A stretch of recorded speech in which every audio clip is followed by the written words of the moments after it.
রাধে রাধে বন্ধুরা, তোমরা সকলে কেমন আছো? আশা করি অনেক ভালো আছো। এই ভিডিওটা আমার রথযাত্রার দিনের ভিডিও।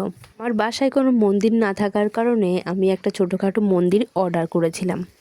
পার্সেলটা নিয়ে ডেলিভারি ম্যান আমাকে ফোন করলো আর আমিও চলে গেলাম পার্সেলটা নিতে। এ আমাকে খুলে দেখাচ্ছিল মন্দিরটা কেমন। ছোটোর মধ্যে মোটামুটি বেশ ভালোই হয়েছে। পরবর্তী তোমাদেরকে আবার দেখাবো মন্দিরটা কেমন হয়েছে। এই দিনটি শুভ, তাই আজকেই আমি মন্দিরটি স্থাপন করব। আজকেই মন্দিরে ঠাকুরের পুজো দেব। তার জন্য এখানে মোটামুটি পুজোর সরঞ্জাম গুছিয়ে নিয়েছি। যেহেতু আমি নতুন পুজোর সরঞ্জাম কিনেছি আর নতুন মন্দিরও কিনেছি, ঠাকুরও কিনেছি, তার জন্য আমি খুব স্বল্প পরিমাণে আয়োজন করে ভগবানের বিগ্রহ তো নাই, ছবি দিয়ে ছোট্ট করে পুজোর আয়োজন করেছি। তো তোমরা তো দেখতেই পাচ্ছ, এই সেই মন্দিরটি। তোমাদের কেমন লাগলো জানিও। এরপর আমি তাড়াতাড়ি রান্না করে নিচ্ছিলাম, রথযাত্রা তাই তাড়াতাড়ি নিরামিষ রান্নাগুলো করে নিচ্ছিলাম। আজকে এই বছর প্রথম যে আমি রথযাত্রার দিন নিরামিষ খাবার রান্না করলাম, এবং আজকে পুণ্যতিথি রথযাত্রার দিন আমি নিজের ঘরে একটি মন্দির স্থাপন করলাম। মনের মধ্যে এত শান্তি লাগছিল বলে বোঝানোর মতো না। হঠাৎ করে একটি ভিডিওর মধ্যে দেখতে পেলাম রথযাত্রার দিন মৎস্য বা আমিষ আহার করা ভালো না, তার জন্য আমি নিজে নিরামিষের আয়োজন করে নিয়েছিলাম। তো যাই হোক, এদিকে আমি চালগুলো সুন্দরভাবে ধুয়ে নিচ্ছি ভাত রান্না করার জন্য। তাড়াতাড়ি রান্না হয়ে গেলে তাড়াতাড়ি রথযাত্রায় যেতে পারবো, এই জন্য খুব সকাল সকাল রান্নাটা করে নিচ্ছিলাম।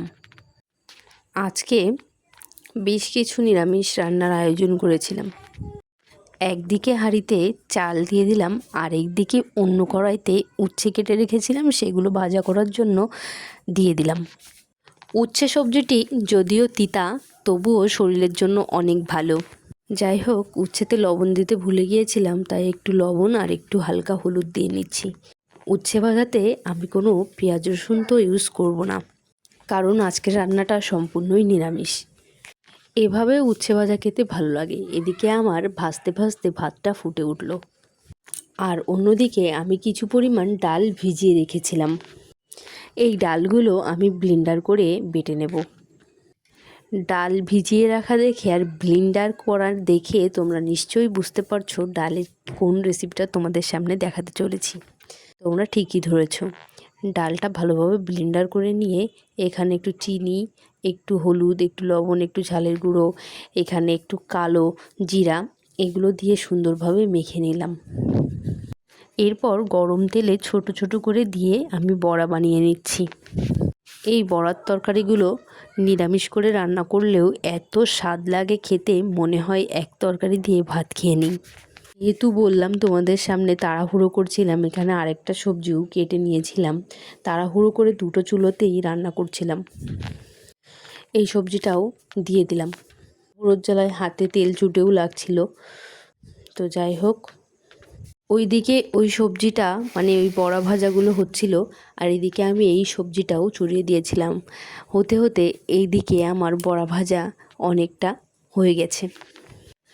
এখন বড়াগুলো একে একে নামিয়ে নিচ্ছি। এরপর আরেক খোলা দিয়ে নিলাম।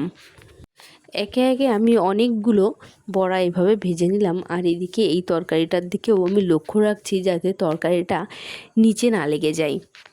তারপর কড়াইতে তেল দিয়ে ফোড়ন দিয়ে এখানে পেঁপে দিয়েছি। ওই দিন নাকি পটল খেতে নেই। সাধারণত আমি যখন বড়ার তরকারি রান্না করি বেশিরভাগ সময় পটল, ফুলকপি এই ধরনের সবজি দিয়েই, বা আলু, এইসব সবজি দিয়ে রান্না করে থাকি।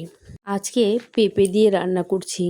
পেঁপে দিয়ে রান্না করলেও খারাপ লাগে না, ভালোই লাগে। একে বেটে রেখেছিলাম জিরে, আদা আর শুকনো ঝাল, এগুলো দিয়ে ভালোভাবে কষিয়ে নেব।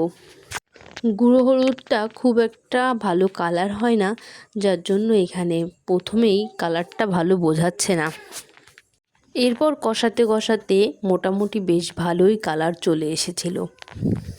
একে একে আমি হলুদ, লবণ, লঙ্কা গুঁড়ো এগুলো পরিমাণ মতো দিয়ে দিলাম। এরপর মশলাগুলোকে খুব ভালোভাবে কষিয়ে নিতে হবে, আর এখানে মশলার বাটি ধোয়া জলটা দিয়ে দিলাম। এই বাটি ধোয়া জলে সুন্দরভাবে মশলাটা কষানো হয়ে গেলে এরপর আমি জল দিয়ে দেব।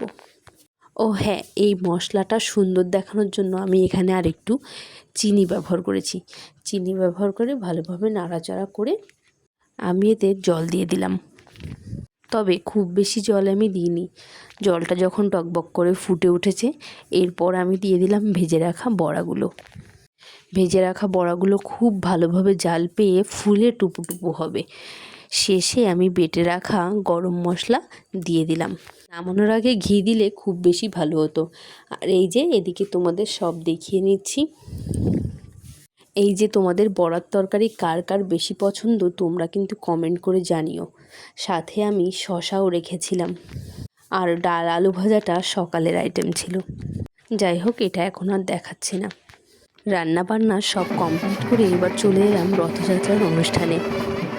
যাই হোক, আমি খুব একটা দেরি করিনি, আবার খুব তাড়াতাড়িও আসিনি।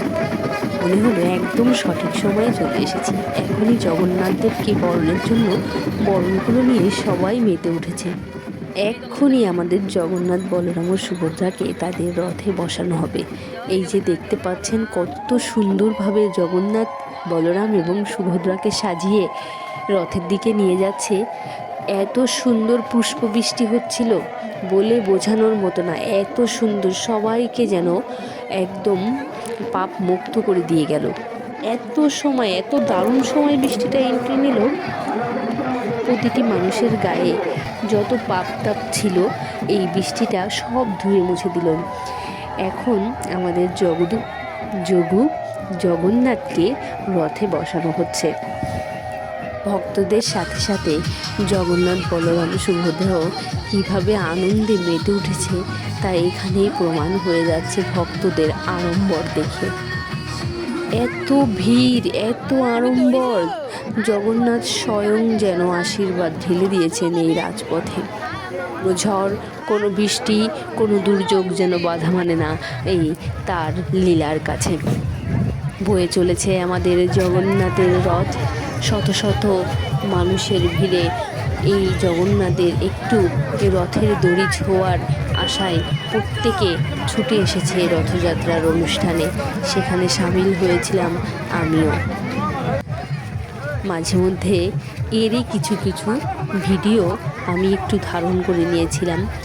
যেহেতু আমার বাড়ি যশোর জেলাতে, আমি আমার হাজব্যান্ডের চাকরি সূত্রে বান্দরবন জেলাতে অবস্থান করছি।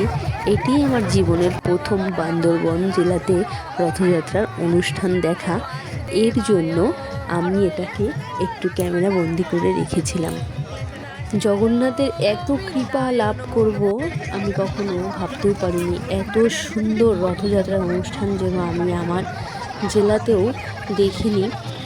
এত ভিড়, এত মানুষ অনুষ্ঠানে হয় এই প্রথম যেন দেখার সৌভাগ্য হলো। রথের দড়ি ধরে আমি পাহাড় পর্বত পেরিয়ে যেন জগন্নাথের মাসির বাড়ি তার সাথে আনন্দ করতে করতে তার সঙ্গ দিয়েছিলাম। এক অন্যরকম অনুভূতি। জগন্নাথ দেবের সাথে সাথে যেন নৃত্য করতে করতে আমরাও তার মাসি বাড়ি আমরা তাকে পৌঁছে দিতে যাচ্ছিলাম। জয় জগন্নাথ। আমরা দেখতে দেখতেই জগন্নাথের মাসি বাড়ি এসে পৌঁছালাম। সেখানে পৌঁছানো মাত্র আমাদের আহ্বানের জন্য লেবুর শরবত দিয়ে আমাদের আহ্বান করা হলো এবং এখানে বাদ্যযন্ত্রের মাধ্যমে মেতে উঠেছিল এই মন্দির প্রাঙ্গণটি। আর ওখানে দেখতে পাচ্ছেন জগন্নাথ বলরাম সুভদ্রাকে, এটাই ওদের মাসি বাড়ি। এখানেই 9 দিন জগন্নাথ বলরাম সুভদ্রা অবস্থান করবে। একে একে অনেক মন্দিরের জগন্নাথ বলরাম সুভদ্রাকে এই মন্দিরে আনা হচ্ছে। এটি যেন তাদের মাসি বাড়ি। এত সুন্দর লাগছিল, এত দারুণ লাগছিল, চোখ জুড়িয়ে যাচ্ছিল। আপনারাই দেখে নিন আপনাদের কেমন লাগছে, অবশ্যই এই ভিডিওটিতে কমেন্ট করে জানাবেন। এই যেন থরে থরে ভগবানের লীলা বর্ষিত হচ্ছে। যেখানে আমি হিন্দু সম্প্রদায়ের লোককেই দেখছিলাম না, সেখানে জগন্নাথ যেন লীলার কীর্তন ঢেলে দিয়েছেন। সব শেষে এখন বাড়ি ফেরার পালা। নিজ গন্তব্যে চলেছি এই যে চাঁদের গাড়ি ধরে। এটিও তার একটি লীলা। ধন্যবাদ সবাইকে, পাশে থাকবেন।